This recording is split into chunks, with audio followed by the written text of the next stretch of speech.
पालक 1 आने गड्डी, टमाटर 6 आने रत्तल और हरी मिर्च 1 आने की ढेरी। पता नहीं तरकारी बेचने वाली स्त्री का मुंह कैसा था कि मुझे लगा पालक के पत्तों की सारी कोमलता, टमाटरों का सारा रंग और हरी मिर्च की सारी खुशबू उसके चेहरे पर पुती हुई थी। एक बच्चा उसकी झोली में दूध पी रहा था।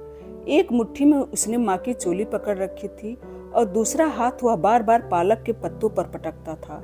माँ कभी उसका हाथ पीछे हटाती थी और कभी पालक की ढेरी को आगे सरकाती थी, पर जब उसे दूसरी तरफ बढ़कर कोई चीज ठीक करनी पड़ती थी तो बच्चे का हाथ फिर पालक के पत्तों पर पड़ जाता था। उस स्त्री ने अपने बच्चे की मुट्ठी खोलकर पालक के पत्तों को छुड़ाते हुए घूर कर देखा, पर उसके होठों की हंसी उसके चेहरे की सिलवटों में से उछलकर बहने लगी। सामने पड़ी हुई सारी तरकारी पर जैसे उसने अपनी हंसी छिड़क दी हो, और मुझे लगा ऐसी ताजी सब्जी कहीं नहीं उगी होगी। कई तरकारी बेचने वाले मेरे घर के दरवाजे के सामने से गुजरते थे। कभी देर भी हो जाती थी, पर किसी से तरकारी न खरीद सकती थी। रोज उस स्त्री का चेहरा मुझे बुलाता रहता। उससे खरीदी हुई तरकारी जब मैं काटती, धोती और पतीले में डालकर पकाने के लिए रखती, सोचती रहती उसका पति कैसा होगा। वह जब अपने पत्नी को देखता होगा, छूता होगा, तो क्या उसके होठों में पालक का, टमाटर का और हरी मिर्च का सारा स्वाद घुल जाता होगा। कभी कभी मुझे अपने पर खीज होती कि इस स्त्री का ख्याल किस तरह मेरे पीछे पड़ गया था।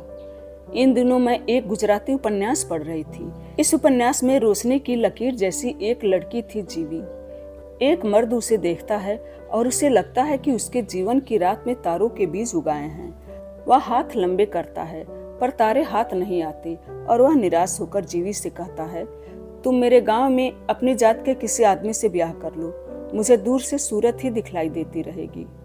उस दिन का सूरज जब जीवी को देखता है तो वह इस तरह लाल हो जाता है जैसे किसी ने कुंवारी लड़की को छू लिया हो। कहानी के धागे लंबे हो जाते हैं और जीवी के चेहरे पर दुखों की रेखाएं पड़ जाती हैं। इस जीवी का ख्याल भी आजकल मेरे पीछे पड़ा हुआ था, पर मुझे खींच नहीं होती थी।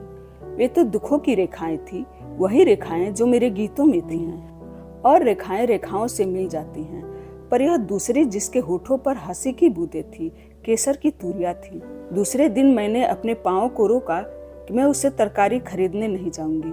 चौकीदार से कहा कि यहाँ जब तरकारी बेचने वाला आए तो मेरा दरवाजा खटखटाना। दरवाजे पर दस्तक हुई। एक एक चीज को मैंने हाथ लगा कर देखा। आलू नरम और गड्ढों वाली, फ्रांसबीन जैसे फलियों के दिल सूख गए हो, पालक जैसे वह दिन भर की धूल फाँककर बेहद थक गई हो, टमाटर जैसे वे भूख के कारण बिलखते हुए सो गए हों, हरी मिर्च जैसे किसी ने उसकी सांसों में से खुशबू निकाल ली हो। मैंने दरवाजा बंद कर लिया और मेरे पांव रुकने पर भी उस तरकारी वाली की ओर बढ़ पड़ी। आज उसके पास उसका पति भी था। वह मंडी से तरकारी लेकर आया था और उसके साथ मिलकर तरकारियों को पानी में धो कर अलग अलग रख रहा था और उसके भाव लगा रहा था। उसकी सूरत पहचानी सी थी। इसे मैंने कब देखा था, कहाँ देखा था, एक नई बात पीछे पड़ गई। बीबी जी आप? पर मैंने तुम्हें पहचाना नहीं। इसे भी नहीं पहचाना? यह रत्री। रत्री? कौन रत्री? मैं माड़कू, यह रत्री। माड़कू, रत्री? मैंने अपनी स्मृतियों में ढूंढा, पर माड़कू और रत्री कहीं मिल नहीं रहे थे। 3 साल हो गए हैं, बल्कि महीना ऊपर हो गया है। एक गांव के पास, क्या नाम था उसका, आपकी मोटर खराब हो गई थी। हाँ, हुई तो थी।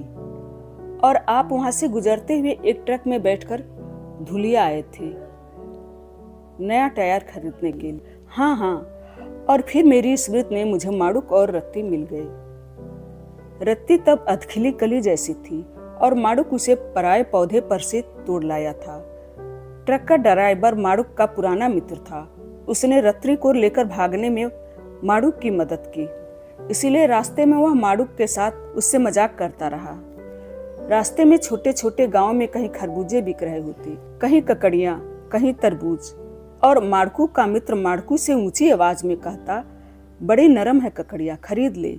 तरबूज तो सुर्ख लाल है और खरबूज बिल्कुल मिश्री है, खरीदना नहीं है तो छीन ले।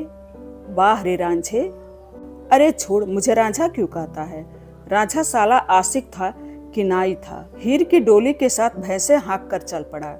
मैं होता तो कहीं। वाह रे माड़कू, तू तो मिर्जा है मिर्जा। मिर्जा तो हूं ही, अगर कहीं साहिबा ने मरवा न दिया तो।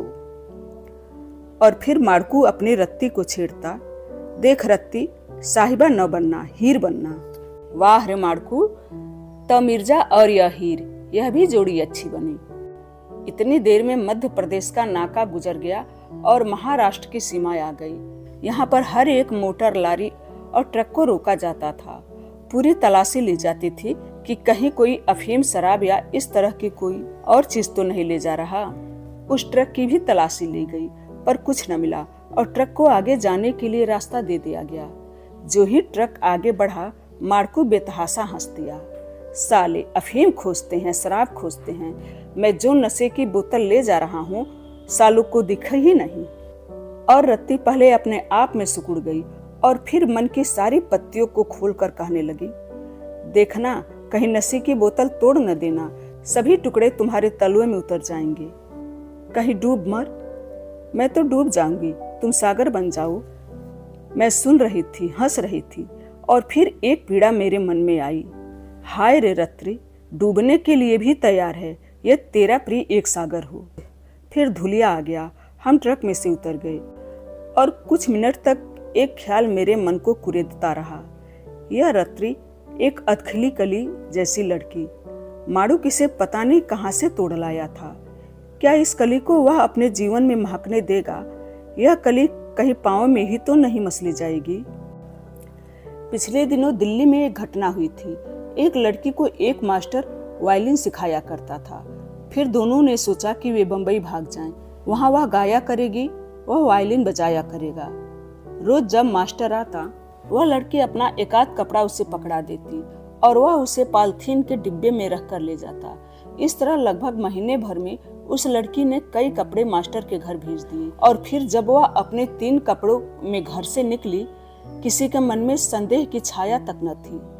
और फिर उस लड़की का भी वही अंजाम हुआ जो उससे पहले कई और लड़कियों का हो चुका था और उसके बाद कई और लड़कियों का होना था।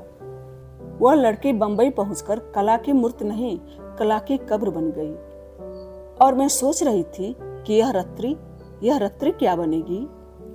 आज 3 वर्ष बाद मैंने रत्री को देखा। वह हंसी के पानी से तरकारियों को ताजा कर रही थी। पालक 1 आने गड्डी, टमाटर 6 आने रत्तल और हरी मिर्च 1 आने की ढेरी। और उसके चेहरे पर पालक की सारी कोमलता, टमाटरों का सारा रंग और हरी मिर्च की सारी खुशबू पुती हुई थी। जीवी के मुख पर दुख की रेखाएं थी, वही रेखाएं जो मेरे गीतों में थी और रेखाएं रेखाओं में मिल गई थी। रत्री के मुंह पर हंसी की बूंदें थी। वह हंसी जब सपने उगाए तो ओस की बूंदों की तरह उन पत्तियों पर पड़ जाती हैं और वे सपने मेरे गीतों के तुकांत बनते थे। जो सपना जीवी के मन में था, वही सपना रत्री के मन में था। जीवी का सपना एक उपन्यास के आंसू बन गया और रत्री का सपना गीतों के तुकांत तोड़कर आज उसकी झोली में दूध पी रहा था। अमृता प्रीतम की यह कहानी, एक जीवी, एक रत्ना, एक सपना, यही पूर्ण हुई। धन्यवाद।